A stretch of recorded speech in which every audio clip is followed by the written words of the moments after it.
Good morning, guys. It's 8:43 in the morning.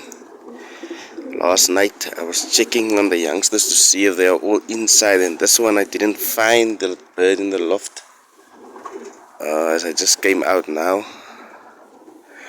I noticed the bird sitting there on the tire, so I'm about to feed him now. And yeah, I think it's just the benefits of letting them out as early as possible that I want to show you guys. That even if they sleep out, there's a 90 or 99% chance that they will return and come back safely. There you can see the bird has now just learned to use the trap wire, because as I was letting them out previously, I left the trap wire up so that they can have easy access to the loft, or learn where to get into the loft when the doors are closed or my openings are closed. So good morning, birdies. There's the nest mate. Just came in and lick it thin now. Didn't eat last night. Kronstadt bird. Bloemfontein bird. Kronstadt bird. There's my unlucky bird. My son's bird. No ring, no more.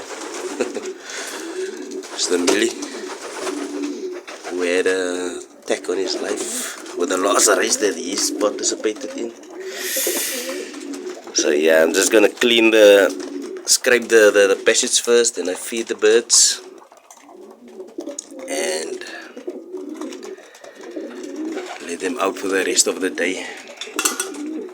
Open loft. I'll see whenever I can train again. What's the other two youngsters? Yeah, it's just an update of the homing process for the young birds that I want to show you guys. But yeah, I was unlucky with this one, it slipped out. But thank God the bird is back safe. So let me just show you guys quick, because today I'm gonna add fresh grit. I'm gonna clean this one.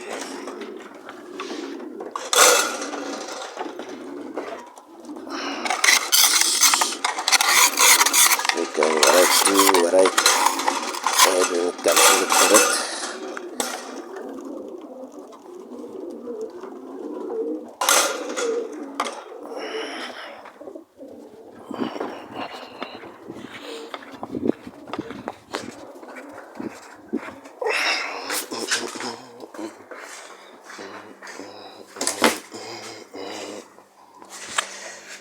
Just want to grab my calcium quickly.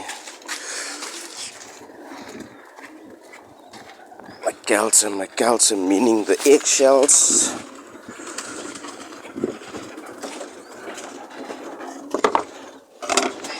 Let's just do this quick.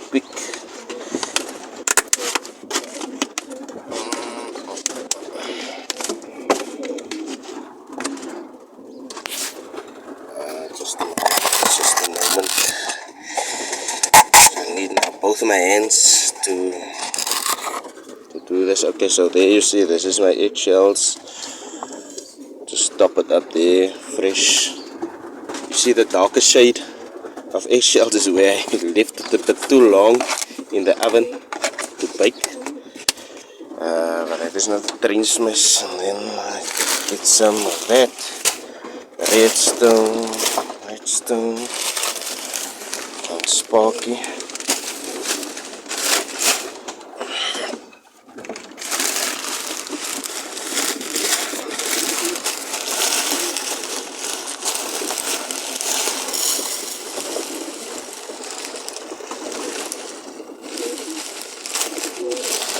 So I would just give fresh grit once a week. I don't like every other day give a little bit.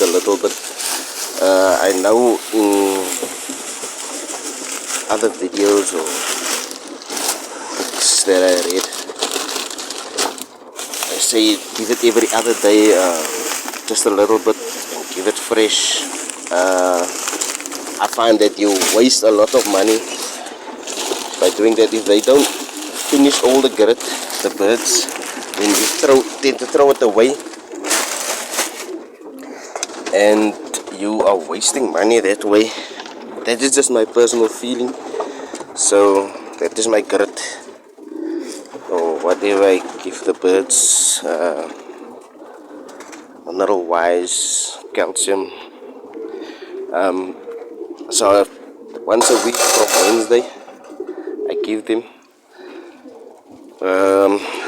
My feeling is that if your grit in the loft is getting dirty, and the birds don't want to eat it, but they do pick stone outside of the loft, it means that that grit or whatever they pick outside also got dirty, and but yet the next day or whenever, after a rainy, dusty day, whatever it may be, the birds will also then pick that stuff. So I don't know the logic behind whether it's getting dirty or not. Inside or outside the loft is still the same to me. It's just my personal opinion regarding that. But yeah, this is what I do once a week. I let them allow them to finish all the grit, and then I put new grit in. Like you saw now, my grit bowl or the container was finished. It's just the eggshells that is very fine that is left, so that is fine. That I will chuck it out in front of the loft, and if they so prefer to pick on it, then they do that. Yeah guys, it was more just to show the youngster that slept outside. It was the only bird outside, so I'm gonna feed now and give fresh water, and they will be outside, or I will just leave it to an open loft for the rest of the day. Just for your information, on Monday, what was it? On Monday, after the long distance Kroonstad and Bloemfontein, I trained my birds from Woolsley, and the birds, I liberated them 12 o'clock, and on Monday it was very hot, almost like a heat wave. And then I still roamed around there in Malmesbury to get some supplies.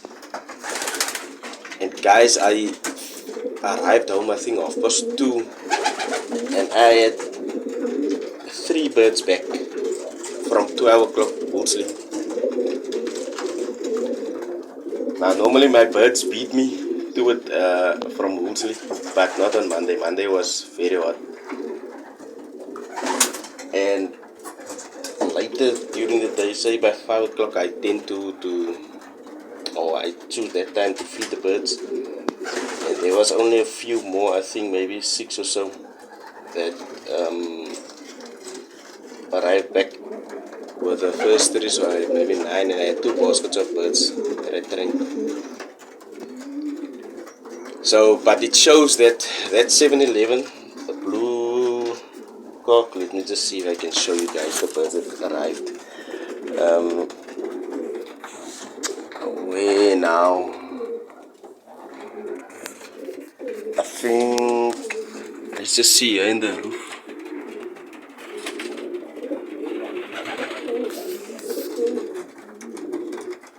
Okay, that blue hen there, 412 is her ring number. She was one of them that arrived back here.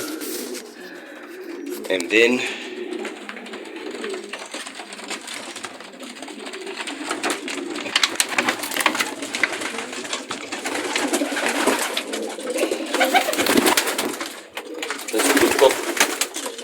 he was back when I came here.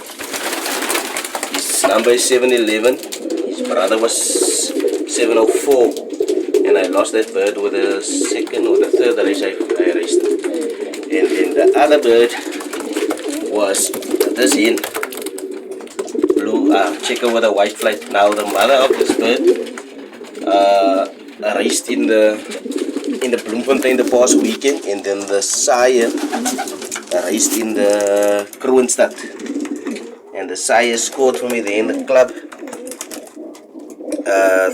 4th place in the club, and I think amongst the top 20 in the union. The mother, I didn't clock the mother on the day of the race of Bloemfontein. She only came the following day. But the mother herself, she did well for me in Springfontein, and she also scored on a short race previously. Yeah, so it seems like they can take the hot weather. They did well in the hot weather. So I will see when there's a hot race if I can enter them again into the race, because it seems like they are perfect candidates for hot weather. The other birds were struggling, really. They were struggling home. But those 3 birds, they showed me that they can do it. So yeah, guys, I'm out until later. I think I want to make that video of the family tree of the first 3 arrivals. In fact, I entered 5 in the Kroonstad, and that first 3 arrivals was the only 3 birds back. The other 2 I dropped them, and then on the Bloemfontein I dropped 1 bird. So yeah, I just want to draw the family up, draw up the family tree of that first 3 arrivals of the Kroonstad, and then I also want to. There's another thing that I want to show you guys. It's past the results of 13 years ago. Is it 13 years ago? No, 11 years ago. On 2013, regarding night hours and the results and the placing on the track. WCTPA at the time, my position there, and at the time, the distance, the velocity, and the results. How it came on the track. How that came about, I'm not sure, but I'm just going to point that out, emphasize just for education purposes, maybe for newcomers into the sport to understand what they are looking at and understand the results and so forth. I just had a question now the other day in our club group, the MDU or Omega, they were the only fancies that had birds through on the day of the race for the Kroonstad, and the member couldn't understand how is it possible that people that clocked the next day, early the next day, that they could beat those 2 members. So I had to explain to him night hours, the race closes and it opens, and those hours are not calculated. And if those members on the further end of the race, because MDU is on the shorter end of the race, people that is further away and the race closes and they clock the next morning very early, that their velocity will be higher than the short end people, and on that note they will be able to beat those guys. So he had a little bit of idea as to what I explained, or according to my explanation you understood it a little. So I'm hoping to get to that, and then maybe also for the newcomers I'll try to, because Mr. Smith, he taught me how to manually do the velocities. So I will just refresh myself and see if I can somehow explain how velocities are determined of the birds. Yeah. Until next time, guys, I'm out. Enjoy. Bye.